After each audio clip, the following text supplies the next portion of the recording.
Presenting next is an avid rugby player who enjoys playing basketball with her brother, and she describes herself as a firecracker. And I have met her, and she is one. Let's give a big round of applause for Mekwan with Start from Somewhere.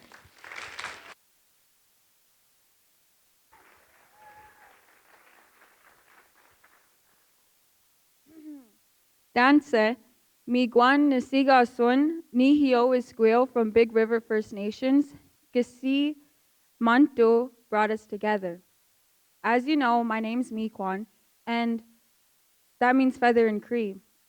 A little bit about myself, I come from a very cultured and traditional Cree background. And I'm here to ask you the question, what kind of future are you crafting by the life you're living today?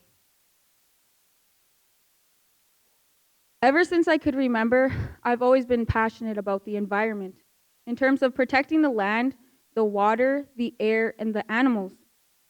And that passion is greatly influenced by my family, by their stories, the action that they take in terms of protecting the land.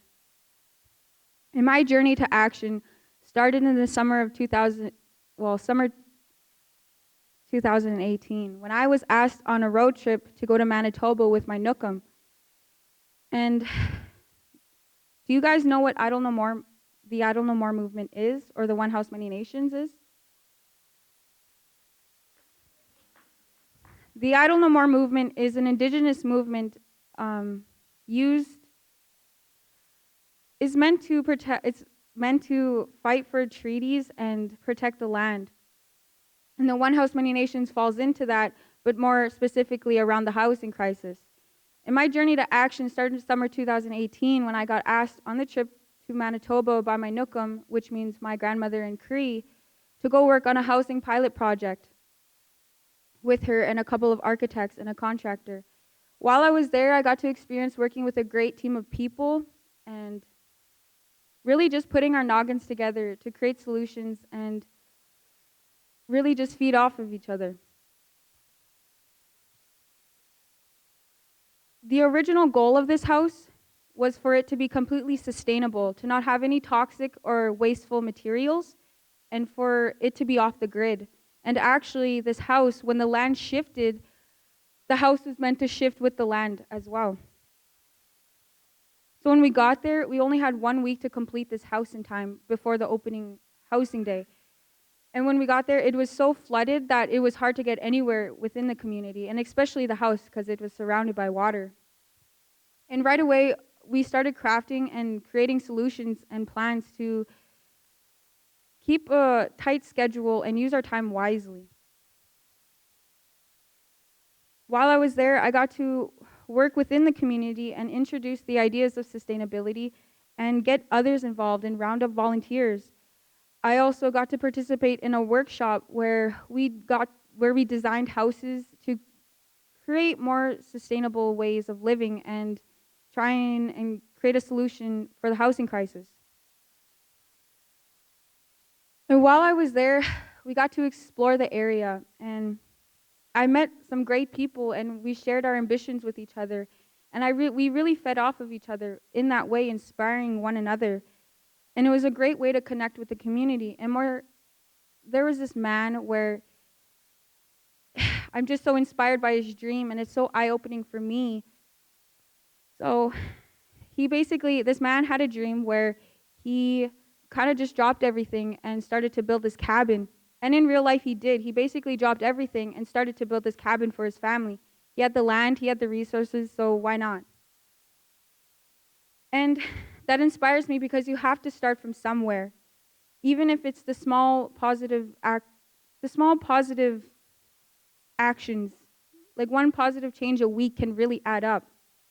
This is the house a couple months after the man settled in and is comfortable. But back to start from somewhere. I've always had the dream where I wanted to save the world and the climate and the earth from climate change and pollution. But it's so easy to get distracted or discouraged. And while I was there in that community, some of the areas that we explored, they had a logging factory there, and it's pictures like these that really feel like I get my dreams stomped on, kicked on, spat on, and it's really just the salt in the wound for me. I often think of myself, I'm just a kid, what do I know? And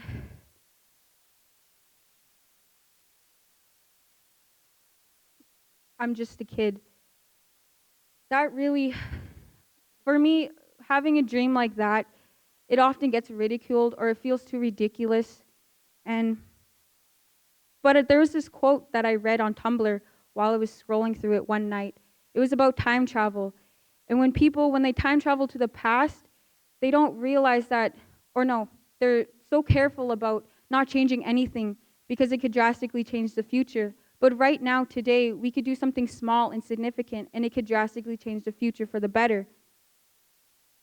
And even if those small actions are just turning off the power or cutting down on the water and the amount of waste that we produce, it could be small actions of love, like buying Cheerio seeds and saving the bees. I often think of people living in their own bubble where it's so perfect in their world, or they're just so consumed about what's happening in there that they don't really know what's happening down the street or across the world. But right now, I want to help each other and come together to help people become aware of what they're crafting and the direction that we're heading towards, the type of future that we will have. Thank you.